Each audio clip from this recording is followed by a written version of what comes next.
Hi, my name is Ailie. I'm an Alfred State nursing student, and I will be taking care of you for the next 3 to 5 minutes.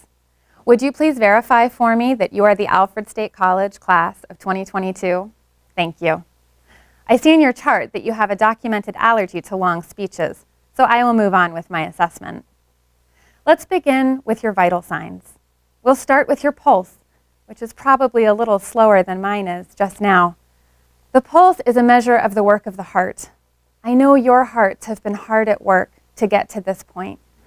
I'm sure your journey, like mine, has had its share of heartbreak when you thought you could not keep going. But you did keep going. What was once your dream is now your reality because your heart stayed true.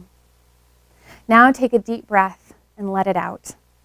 You've been breathing without conscious attention a dozen or so times every minute, but pay attention to how good it feels to fill your lungs and slowly exhale. You're here. You've made it. You're alive. This is your moment, and you are shining. Breathe deep and take it all in. Next, I'd like to take your temperature. The body's temperature is a function of homeostasis. In other words, the body compensates to maintain a steady state despite changes in the environment. We have all worked steadily through highs and lows to get here today, through the fever pitch of debate and protest, through bitter cold Januaries and Aprils that felt somehow even colder. COVID-19 changed the world around us, but we stayed on course. We adapted. We remained steady. Now I'll take your blood pressure. If you're here today, you know all about pressure, or at least you know how it feels to be under a lot of it.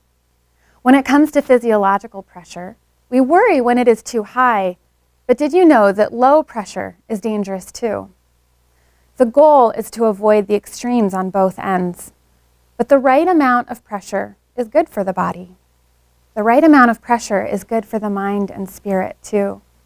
Let that good pressure propel you and keep you active, engaged, always learning, always moving forward. There is a final assessment, sometimes called the fifth vital sign, and that is pain. Pain is not observable, but it is real. No one gets to where we are without pain in the process. As a nurse, it is my job to relieve pain and ease suffering, but honestly, nurses worry most about the patients who feel nothing. Pain is sensation, a sign of a body and mind intact, nerves reacting to the environment and communicating with the brain. Emotional pain is a sign of a spirit intact, a person who has not grown numb, but who remains sensitive and responsive. The pain that draws our hands back from the flame, the pain that draws our hearts toward empathy and compassion, this pain is a gift. School has a way of making us forget our bodies. Perhaps you have felt that your body is merely a vehicle used to cart your brain from the classroom to the lab and finally to bed, where it will recharge for just enough time to do it again the next day. But you are so much more than an old cell phone battery. You are more even than the knowledge and skills you have mastered in order to receive your diploma today. You are a beautiful, vibrant body. You will be in this body for the rest of your life, so pay attention to it. Your body takes up space. Let it. Don't shrink back or try to make yourself small. Take time to thank your beating heart. Breathe that gratitude in and out. Be good to yourself. That concludes my assessment and patient education, so I'll wash my hands, but I leave it to you to obtain photo documentation of this visit. One last thing before I go. I assure you, everything you need is within your reach.